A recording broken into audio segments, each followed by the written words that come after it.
country music's hottest rising stars. And he's here today to tell us all about his highly anticipated debut album, Cross Country. Please welcome the super talented Breland. Come on, Breland. What's up, y'all? Hi. How are you? I'm good. Nice to meet you, Breland. Likewise. What's up? Welcome to the show. Yeah, good to be here. Happy to have you. Yeah, really good to be here, guys. You are blowing up the charts right now, young man. Thank you. It's good to see more African Americans in country For music. sure. Always exciting. We've seen videos of you singing with your family Yeah. and everything. Does your family help to influence your music? I would say so. I grew up in a super musical household. If you couldn't catch the harmony, you were probably going to get kicked out the house. So you kind of trial by fire, I think. I love that. That's amazing. Yeah. Now, you literally just got back into the country from being overseas. Yes, that is true. How was it? It was great. I went to the UK with my sister. She's 7 months pregnant, and this is the last trip she's going to be able to take for a little while. So you're going to be an uncle. I'm going to be a first-time uncle. I'm excited about that for sure. That's Look great. at you. Oh my goodness, there's so many new things. You got your first #1 hit with Dierks Bentley called Beers on Me. I like the name of it. Yeah. Did you even drink beer? Hey, I'm 26. Come on, don't do me like that. I'm grown. I'm not just grown. I'm actually grown. Cool. I'm an adult. Yeah. But it's your first #1. It is. Featuring you and Hardy. Yeah. How does it feel to have a #1 hit and be on one? Yeah, it's really exciting. I think, as an artist, my main focus is just making sure that I feel good about everything that I put out into the world and making sure that it's having an impact, whether that's reflected on the charts or not. Right. That's my goal, but it is nice to be validated in that way, to be able to say I had the #1 It's song nice to in see your country name, music. right? Yeah, it's cool. It's really cool, and hopefully the first of many. Oh, Yeah. the first Oh, of many definitely. for sure. Let's talk about your debut single, My Truck. Yeah. Which has garnered so much attention on social media, and it has over 200 million views. Wow. Which is nuts. What is happening? And it also is now certified platinum, and your Sam Hunt remix did so well. I mean, is your mind blown by all of this? Yeah, in a way my mind is blown, but in another way, I know that this has to be God, because Yeah, I couldn't right. have planned for any of this Let it myself. Ultimately, I could have ended up in a number of different genres or in a number of different career paths entirely. And for the doors that opened to open the way that they did for my debut single, which I put out independently, no marketing plan, no follower base, anything to do what it did, I know that there are just certain things that are out of my hands. So I'm grateful for the success of that song, and it's opened a lot of doors for me to be able to do what I'm doing now. But I wouldn't say that I'm surprised. I'm just grateful. Oh, I love that. And what's the message you want people to take away from your music? I want people to take away the message that you don't have to fit cleanly in a box. You can pursue whatever dreams are on your heart and on your mind to pursue, regardless of what obstacles may be in your way. And I think a lot of times the world tries to tell people that they can only do X, Y, Z based on where they're from or what they look like or who they love or whatever reasons, right? And for me to be doing this in this space, in this way, I just want people to feel encouraged to pursue their own path. I was listening to one of your songs this morning. It was called Praise the Lord. Yeah. And it's with Thomas Rhett. Yeah. How did that song come about? Because it's a very beautiful song. Ah, thank you. Yeah, Praise the Lord is a lot of fun. I just felt like my whole thing with what I call cross country is kind of the intersection of country music and everything else. And country music and Christian music have always kind of gone hand in hand, Yes. but nobody ever brings that black church feel. And I was like, look, one thing that I know, having been in Atlanta and in Nashville and seeing both black churches and white churches, those same people always be out on like Saturday night. Let them know. I see it. That's something that's a universal truth, is that these people be out on Saturday night. And sometimes the same clothes on. The Sunday same, morning. rolling in, looking like that. So, I just kind of felt like it would be a fun thing to talk about, to kind of acknowledge that, but also to give people, I think it's better to go out and then go to church than to go out and then not go to church. So really it's, there's a redemptive quality to the song, and ultimately it's just a lot of fun. I I like you. I love your energy. I love your message.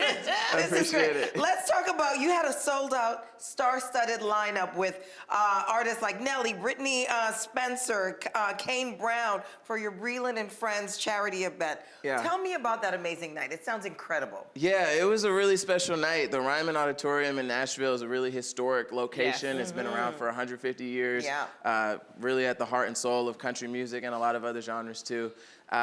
You know, it was a charitable event. We were raising money for the Oasis Center in Nashville. We raised over $140,000. Wow. It's the first charity event that I've ever held. And, you know, when they said that I had the opportunity to bring other artists out, I'm like, okay, let's do it. So we ended up bringing like 18 artists out. Like, it was really like, wow. It was basically like 3 weekends of Stagecoach that we just kind of packed into one night at the Ryman. It was really special. Awesome. That's really incredible. Now, you've worked with some obviously incredible artists.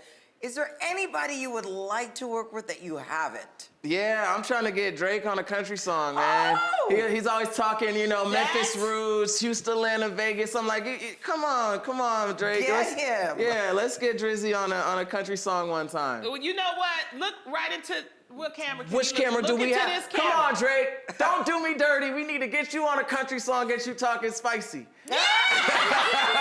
I am here for that. Yeah, we want Cowboy Drizzy. Yeah. Now, Breland, you know this is the real. We keep it 100 Of all the course. time. So I want you to spill the tea. Your new album, Cross Country. Yeah. The name is genius. Thank you. Genius. Thank you. Explain to us what the fans can expect and hear. Yeah, it's kind of an extension of what I've been doing, you know, just kind of the intersection of country music and the other genres. I'm playing around with country and hip hop. I'm playing around with country and gospel, country and R&B, country and pop, country and folk, whatever.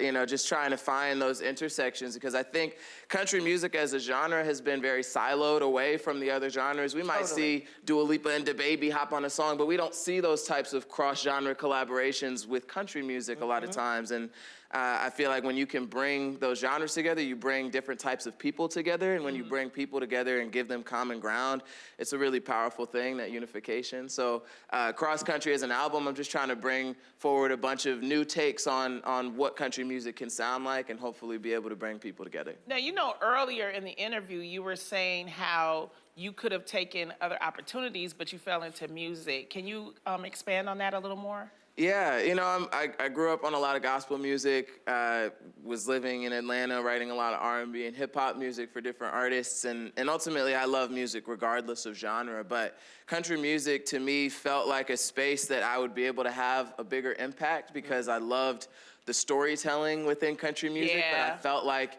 they weren't reaching as broad of an audience as they could, and I felt like I might have had some of the sauce to be able to help do that. And there's a shift happening in country music right now of, you know, a lot more diverse artists and more diverse sounds. So Well, do you think you're going to get pushback? Because it seems like Of country course. tends to be very traditional. Definitely. I don't think anyone that has ever tried to make history has ever done it without pushback. No system wants to be changed, That's right. So I think within country music, I want to let the people within country music know that I have respect and reverence for the genre. I'm not trying to take anything away from it. I'm Right. simply trying to add something new to it, you know, and bring more people in, make it a more You like the inclusive Kirk space. Franklin of country music. That's, I you feel. know, stop. You feel me? Are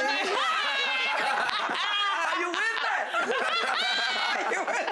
I love it. Now, Breland, I mean, it may sound like you're an overnight success, but you've been grinding, doing jobs, and then going to the studio. What can you tell young people who are following in your footsteps?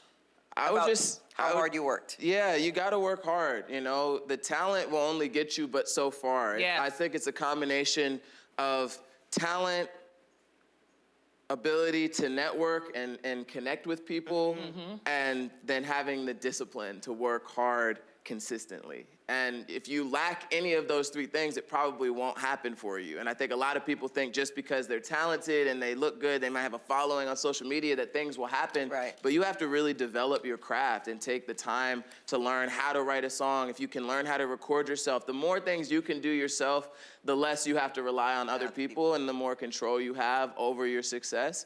And, you know, for me, it took more years than people are aware of currently because they've only maybe Are you seen me. musically trained or? You know, naturally? not classically, but I do know music. and I know chords and what sounds right and what doesn't sound right. I just won't necessarily score it for you on sheet music. But, you know, I know music. And you have the ear. And what I've learned is that I listen to a lot of different music. So I can pull from a lot of different places. I have a lot of different inspirations, and I would encourage artists and writers to do that as well, because then it allows you to add new flavors to what it is that you do. Definitely. You know, tell us about you being featured on Amazon's Music for Love and Country, and why is this an important show for people to see? Yeah, it's an incredible documentary, and not just because I'm in it. If I weren't in it, I would have been telling people to watch it, just in general. It kind of tells the untold and often forgotten and erased history of Black country music. And also it tells the stories of a bunch of different Black country and folk and Americana artists and how they got into it and the troubles that they faced. And it's really inspirational, really educational. I would recommend everyone watch it. Because all we know is Charlie Pride. Right. That's all we know. And Charlie Pride opened a lot of doors, but there have been a bunch of people since him that have been trying to make these things happen. And shout out to Charlie, man. Rest in peace. Yeah. He's a real legend. I would Pride. not be able to do what I'm doing if it weren't for him. Definitely. You are incredible. Yeah. Thank you for coming. I wish you every success possible. You're really fantastic. Thanks for hanging out with us today. His debut album, Cross Country, is coming soon, and his new song, Praise the Lord, is out everywhere. So make sure you check it out.